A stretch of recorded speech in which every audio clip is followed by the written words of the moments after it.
Salut à tous. Je vais vous parler aujourd'hui d'un des sujets les plus tabous, si ce n'est le plus tabou dans énormément de pays. Sujet, c'est bien évidemment la sexualité. En fait, on se rend bien compte de la difficulté de parler de ce genre de sujet.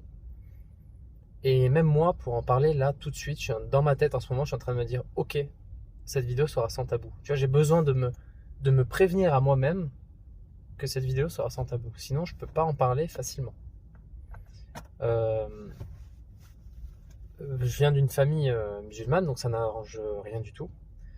Mais en même temps, c'est marrant parce que j'ai une mère qui est très musulmane et un père qui est presque anti-religieux dans le sens où il y a vu plus les défauts que les qualités.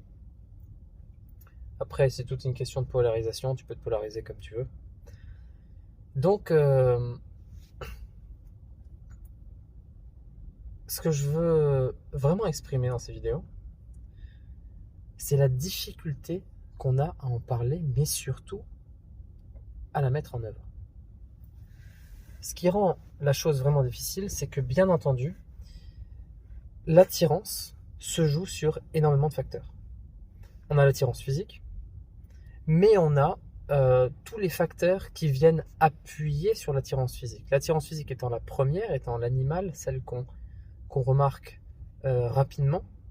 Après, ça dépend aussi comment vous avez évolué spirituellement, quels sont vos chakras les plus actifs. D'une certaine manière, peut-être que certains seront plus sensibles à la confiance en soi, certains seront plus sensibles au physique d'une personne, certains seront plus sensibles à l'intuition et à la beauté, on va dire, spirituelle d'une personne, ou la précision dans ses propos. Enfin bref, il y a énormément de choses qui peuvent nous faire vraiment adhérer à une autre personnalité, à autrui. Euh, c'est... voilà. En plus de tous ces caractères-là, il y a l'importance capitale, l'importance capitale de la confiance en l'autre et le respect mutuel.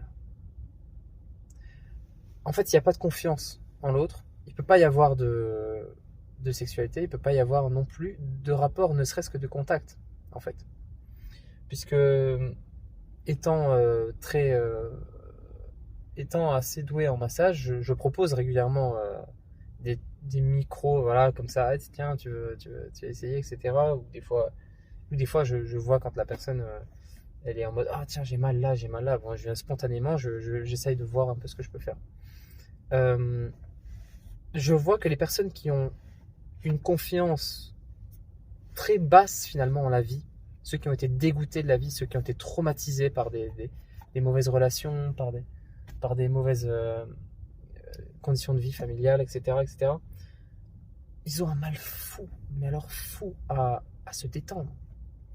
Lorsque tu les touches, ça a l'effet inverse pratiquement, parce qu'en fait, tu veux travailler sur un endroit, la personne te dit qu'elle a mal, tu veux travailler sur l'endroit, mais dès que tu la touches, elle va se tendre encore plus. Et donc, je vais me retrouver dans un espace où je serai obligé de la guider doucement vers la détente. Et une fois détendue, on va commencer à pouvoir travailler sur l'endroit qui fait mal. C'est une grosse parenthèse, mais qui est très liée au sujet de la sexualité en fait. C'est la même chose. Il n'y a pas de contact physique, il n'y a pas plus que... Il ne peut rien avoir en fait sans la confiance. Mais rien du tout. Le problème, c'est que la confiance, on a confiance en qui? On a confiance à la personne, ok.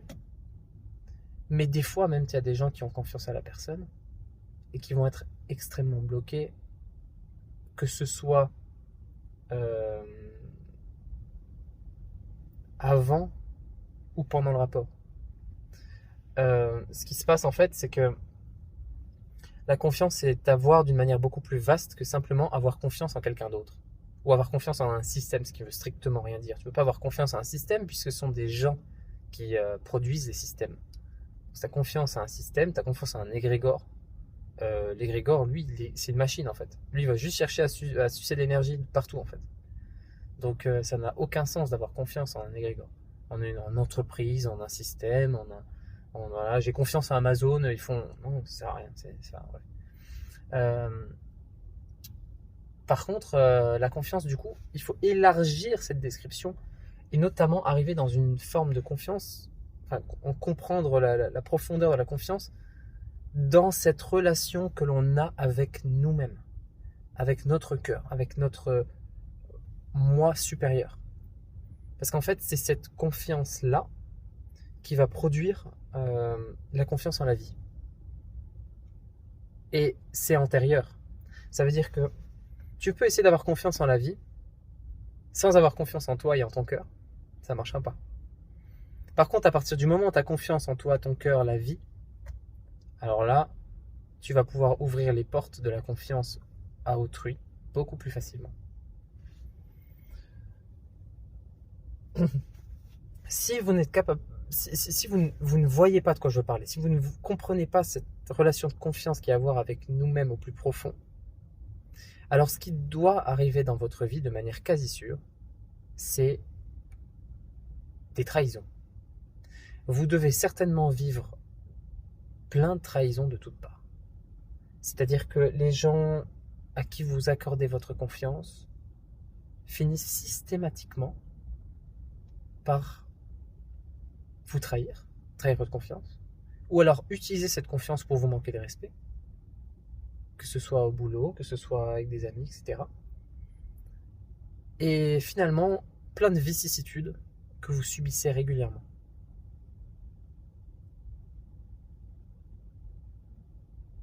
Maintenant, on va rentrer un peu plus dans la profondeur et on va parler de le potentiel créatif de la confiance. La confiance, ça crée. C'est pas la confiance qui crée. La confiance est une passerelle qui va permettre à votre conscient et votre subconscient de communiquer.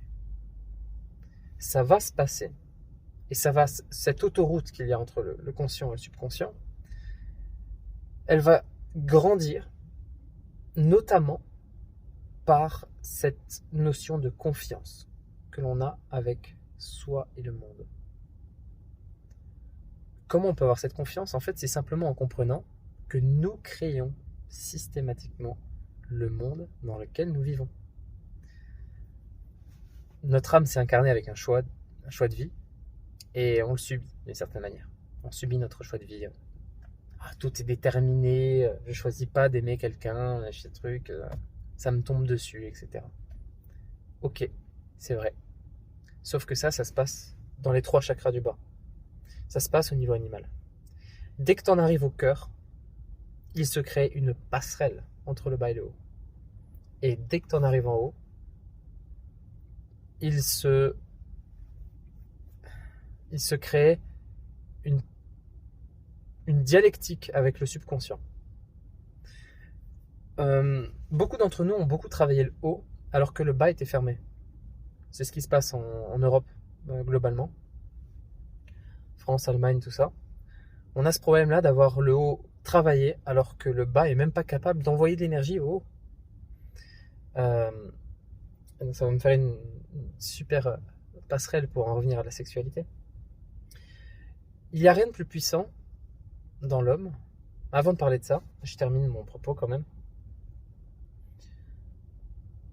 Ces gens qui vont être déséquilibrés en haut vont avoir du mal. Ces gens qui vont avoir trop travaillé le haut, mais qui seront très fermés en bas, vont être vraiment coincés. Capables de respecter l'ordre comme personne. Capables de ranger leur maison comme personne. Souvent être maniaques d'ailleurs. Capable de plein de choses, de l'ordre de structurer sa vie, faire des choses, du sport, voilà, etc. Très bien. Seulement, si on va en Afrique maintenant, on se rend compte que les gens ont moins travaillé le haut, mais carrément, mais ont un bas bien plus fonctionnel. Résultat, ils n'ont aucune difficulté à rigoler, aucune difficulté à faire la fête, aucune difficulté à danser, aucune difficulté à faire l'amour, aucune difficulté à jouir de la vie. Alors que c'est très difficile de jouir de la vie quand on vit là-dedans, quand on vit dans les hautes sphères. Enfin, quand on vit en... Justement, c'est ça qui est troublant. Donc pour revenir à la sexualité maintenant, vous vous rendrez compte qu'il se passe un échange énergétique extrêmement intense lors du rapport. Il y a des rapports inutiles, il y a des rapports utiles.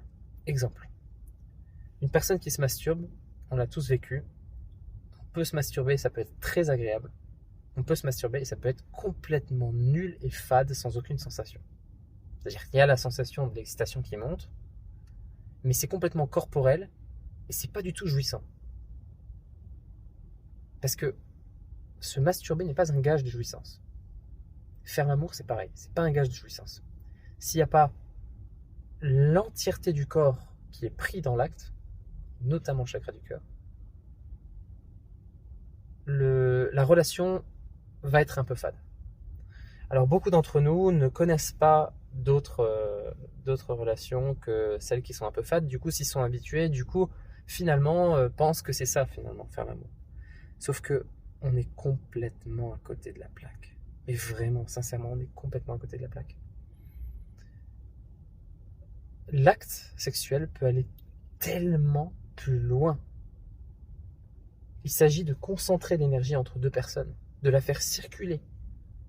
Et ce machin, c'est d'une puissance incroyable pour dénouer les nœuds à l'intérieur. On peut sortir d'un acte sexuel en étant effondré en larmes, tellement que des choses ont bougé à l'intérieur de nous. On peut sortir en étant extatique, euphorique, rigoler à n'en plus finir. C'est magnifique en fait.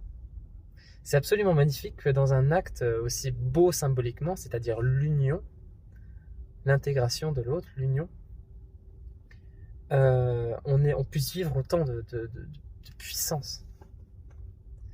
Donc, c'est effectivement une médecine en fait. Bien faire l'amour, c'est une médecine. C'est une médecine, une des plus fortes que je connaisse, clairement. Et en fait, c'est ça le problème. C'est ça qui a été, c'est précisément ce que je viens de dire, qui a été interdit par les religions. Ce qui a été interdit par les religions, c'est se soigner finalement. C'est la médecine qu'offre l'acte. Alors c'est pas vraiment vrai, notamment du côté de l'islam, parce que du côté de l'islam, ils disent en gros, tu as le droit à ça, mais tant que tu es en couple, tant que tu es dans ta sphère familiale. L'islam pose des barrières ailleurs. Elle pose des barrières avant aussi, c'est-à-dire la jeunesse, bon bref, t'es vierge, t'es machin, tes trucs, il y a plein de préconisations là-dessus. Mais bon, dans tous les cas, toutes les religions ont voulu maîtriser l'amour, ont voulu empêcher les humains de l'utiliser de manière aléatoire, certes, donc faire n'importe quoi avec, mais aussi de manière, par la même occasion, de manière positive. Il y avait des écoles qui ont compris ça, comme les gnostiques chrétiens ont compris que c'était pas le cas, ça pouvait être utilisé autrement. Et aujourd'hui, on entre dans un siècle où l'ouverture d'esprit permet d'en parler librement. Et clairement, c'est une médecine, à condition de bien s'y prendre. Alors, la chose principale avant de se lancer dans tous ces trucs-là, dans l'exploration de ces pratiques, c'est de bien comprendre qu'on a une véritable puissance à créer notre réalité et que ce faisant, on attire souvent les gens dont on a besoin pour évoluer. Donc ça, c'est une chose. Et plus on évolue, plus on établit cette relation entre le conscient et l'inconscient, plus on en arrive à changer notre réalité pour le mieux. L'acte d'amour peut aider à n'importe quel stage, mais il doit être fait avec une prière.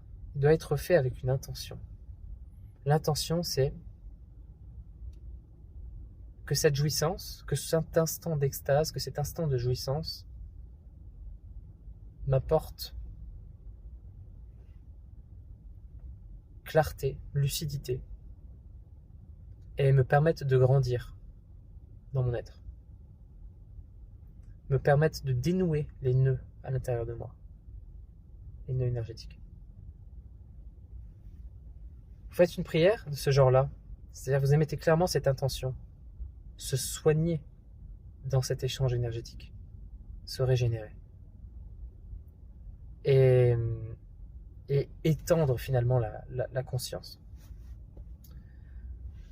C'est très important en fait de sacraliser l'amour, parce que c'est ce qu'on est en train de faire avec ce que je vous propose là.